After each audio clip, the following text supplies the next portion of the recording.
തൃശൂർ പൂരത്തോടനുബന്ധിച്ച് തൃശൂർ കോർപ്പറേഷനിലെ ഹെൽത്ത് വിഭാഗം നടത്തിയ പരിശോധനയിലാണ് വിവിധ ഹോട്ടലുകളിൽ നിന്ന് പഴകിയ ഭക്ഷണം ഇന്ന് രാവിലെ കണ്ടെത്തിയിരിക്കുന്നത്. അത് സ്ക്വാഡിന്റെ നേതൃത്വത്തിൽ വലിയ പരിശോധനയായിരുന്നു തൃശൂർ നഗരത്തിൽ ഉടനീളം നടത്തിയത്. 6 ഹോട്ടലുകളിൽ നിന്നാണ് ഇപ്പോൾ പഴകിയ ഭക്ഷണം പിടിച്ചെടുത്തിരിക്കുന്നത്. അതിൽ കുക്കഡോർ അങ്ങനെ തുടങ്ങി അരമന തുടങ്ങി തൃശ്ശൂരിലെ പ്രമുഖ ഹോട്ടലുകൾ ഉൾപ്പെടെ ഈ പട്ടികയിൽ പെടുന്നുണ്ട്.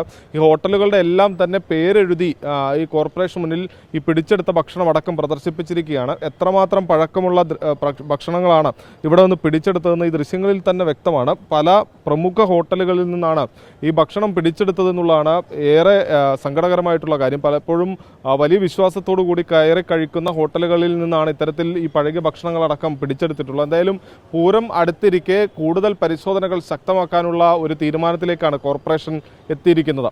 6 ഹോട്ടലുകളാണ് ഇപ്പോൾ നമ്മൾ പഴകിയ ഭക്ഷണം പിടിച്ചെടുത്തിരിക്കുന്നത്. നമ്മൾ ഒരു കാര്യത്തിനകത്ത് ഒരു വിട്ടുവീഴ്ചയില്ല.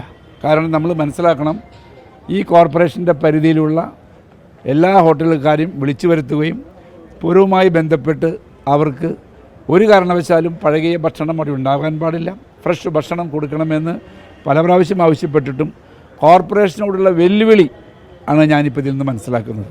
ഇതിനകത്ത് പല ഹോട്ടലുകളും 3 പ്രാവശ്യം പിടിച്ചിട്ടുള്ളതാണ്. എന്നിട്ടും അവർ അതൊക്കെ നിസ്സാരമായി കോർപ്പറേഷൻ പറഞ്ഞാലും ഞങ്ങൾ ഇങ്ങനെ പോകൂ എന്ന് പറയുന്ന ഒരു സാഹചര്യം ഉണ്ടാക്കിയിട്ടുണ്ട്. ഈ പഴകിയ ഭക്ഷണങ്ങൾ ഇപ്പോഴും എന്തായാലും തൃശ്ശൂർ കോർപ്പറേഷന് മുന്നിൽ ഇന്നത്തെ ദിവസം മുഴുവൻ പ്രദർശിപ്പിക്കും എന്നുള്ളതാണ് അറിയിച്ചിരിക്കുന്നത്. എന്തായാലും ഈ ഭക്ഷണം പിടികൂടിയ സ്ഥാപനങ്ങൾക്കെതിരെ നടപടികൾ അത് ഹെൽത്ത് വിഭാഗം സ്വീകരിക്കുന്നുമുണ്ട്. എന്തായാലും വരും ദിവസങ്ങളിലും പരിശോധന ശക്തമാക്കാനുള്ള തീരുമാനത്തിലാണ് നിലവിൽ തൃശ്ശൂർ കോർപ്പറേഷൻ ഉള്ളത്.